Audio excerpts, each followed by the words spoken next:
আসসালামু আলাইকুম। আজ আমরা পরিচিত হব কিবোর্ডের সাথে এবং কিবোর্ডে কিভাবে করে সঠিক নামে হাত বসাতে হয় সে সম্পর্কে বিস্তারিত জানবো। কিবোর্ডকে বলা হয় ইনপুট ডিভাইস। কারণ হচ্ছে আমরা কিবোর্ড দিয়ে আমাদের পিসিতে বিভিন্ন ধরনের টাইপিং করি, বিভিন্ন ইনপুট ইনপুট দিই, যার কারণে কিবোর্ডকে বলা হয় ইনপুট ডিভাইস। আপনি যদি একটু বড় কিবোর্ড লক্ষ্য করেন, যেমন এটি একটি বড় কিবোর্ড, এই বড় কিবোর্ডের মধ্যে 84 থেকে 101টা কি থাকে। কিবোর্ডের প্রতিটা বাটনকে কি বলা হয়, আর একটা কিবোর্ডকে 5 ভাগে ভাগ করা হয়। প্রথম ভাগ আপনার উপরে F1 থেকে F12, এই 12টাকে বলা হয় ফাংশন কি। এরপর হচ্ছে 1 থেকে 0, এই যে 10টা বাটন, এই 10টা বাটনকে বলা হয় নাম্বার কি। এরপর হচ্ছে এখানে দেখেন 3টা লাইন আছে, কিউ থেকে, এখানে কিউ, এখানে পি, এ, এল, আর এদিকে জেড, এম, মানে ইংরেজির 26 অক্ষর। এই 26 অক্ষরকে বলা হয় অ্যালফাবেট কি। এরপর আমরা যদি এখানে লক্ষ্য করি, এখানে দেখেন 4টা অ্যারো আছে, এই 4টা অ্যারোকে অ্যারো কি বলা হয়, আপ ডাউন, লেফট রাইট। এরপর হচ্ছে বাদ বাকি যে কিগুলো আছে, যেমন ESC, tab, caps lock, shift, control, Windows, alter. আবার যদি এদিকে লক্ষ্য করি, ব্যাক চিহ্ন, এন্টার, এদিকে হচ্ছে ইনসার্ট, ডিলেট, মানে এই যে ওয়ার্ড গুলো আছে, বাদ বাকি যে ওয়ার্ড গুলো আছে সবগুলোকে বলা হয় আদার কি অথবা কমান্ড কি। আর এই পাশে দেওয়া আছে কিপ্যাড। কিপ্যাডটা হচ্ছে আমাদের কাজের সুবিধাতে দেওয়া হয়েছে। কিপ্যাড কিবোর্ডের সরাসরি কোনো অংশ নাই।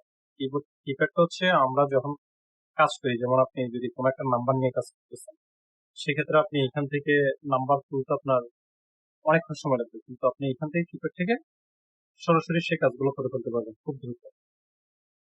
আর কিপ্যাডে অনেকে একটা ভুল করে, যেমন এখানে দেখেন একটা নাম্বার লক। নাম্বার লকে যখন ক্লিক করবো, এখানে দেখেন একটা বাতি জ্বলতেছে। যখন এই বাতিটি জ্বলে তখন নাম্বার লকটা কাজ করে। আর যদি নাম্বার লকটা অফ থাকে, তবে এখানে 2, 4, 8 আর 6, এই 4টা হচ্ছে আমাদের অ্যারো কি কাজ করে। আর এখানে 1, 3, 7, 9, এই 3টা হচ্ছে আমাদের কমান্ড কি অথবা আদার কি কাজ করে। তারপর হচ্ছে এখানে যোগ বিয়োগ যেগুলো আছে, এগুলো আদার কি কাজ করে। এদিকে লক্ষ্য রাখবেন, নাম্বারটা যখন অন থাকবে নাম্বার লক, তবে সেক্ষেত্রে এটা কিপ্যাড হিসেবে কাজ করবে। আর যখন নাম্বার লক অফ থাকবে, সেক্ষেত্রে কিপ্যাড হিসেবে কাজ করবে না। আমরা যদি লক্ষ্য করি, এখানে আরো দুটো বাটন আছে। এই দুটো বাটন হচ্ছে, আপনি যখন ক্যাপলক, এখানে দেখেন ক্যাপলক, ক্যাপলকটা ক্লিক করবেন, এটা বাতিটা জ্বলতেছে। আর ক্যাপলকের কাজ হচ্ছে আমাদের যে অ্যালফাবেট গুলো আছে, অ্যালফাবেট গুলো বড় হাতের লিখে দেয়। আবার ক্যাপলক অফ করলে দেখেন বাতিটা চলে যাবে। আবার এখানে আরেকটা বাতি আছে, এটা হচ্ছে স্ক্রল লক। আমরা যদি স্ক্রল লকে ক্লিক করি, দেখেন এটা জ্বলতেছে।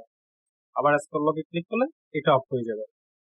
তাহলে এই 3টা বাটনের কাজ বুঝতে পারছেন। এটা হচ্ছে নাম্বার লক অফ থাকলে বাতি জ্বলবে না, নাম্বার লক অন থাকলে বাতিটা জ্বলবে। আর এখানে ক্যাপলক অন থাকলে বাতিটা জ্বলবে, ক্যাপলক অফ থাকলে জ্বলবে না। আবার অন, অফ। এরপর হচ্ছে এটা হচ্ছে scroll lock. Scroll lock on করলে এটা জ্বলবে, স্ক্রল লক অফ করলে এটা বন্ধ হয়ে যাবে।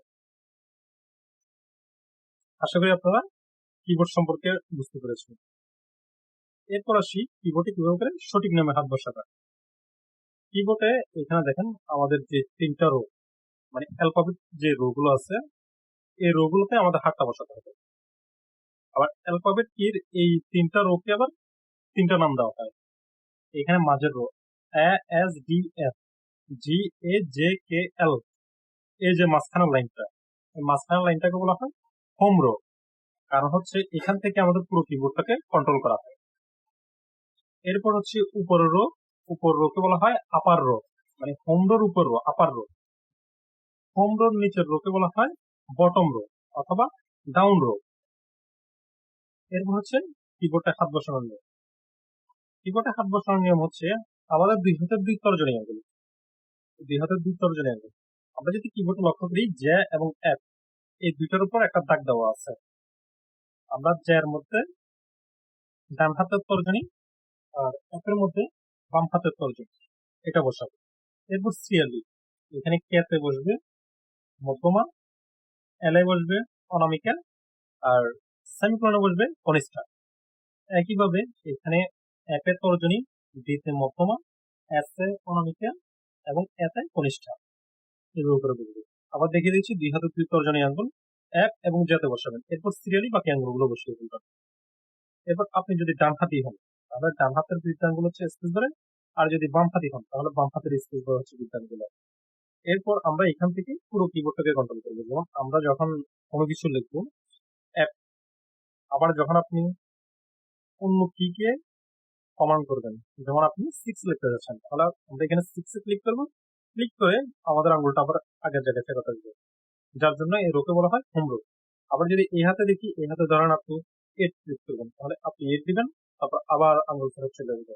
তাহলে সঠিকভাবে কিবোর্ডে হাত বসানোর নিয়মটা হচ্ছে আমরা জ্যা এবং এর মধ্যে দুই হাতের দুই তর্জনী আঙ্গুল বসাবো, এরপর সিরিয়ালি বাকি আঙ্গুলগুলো বসিয়ে ফেলবো। আশা করি আপনারা বুঝতে পেরেছেন কিভাবে করে আমরা কিবোর্ডের সঠিক নিয়মে হাত বসাবো, এবং হচ্ছে আমরা পুরো কিবোর্ড সম্পর্কে একটা বিস্তারিত ধারণা পেলাম। আজকের মতো এতটুকুই।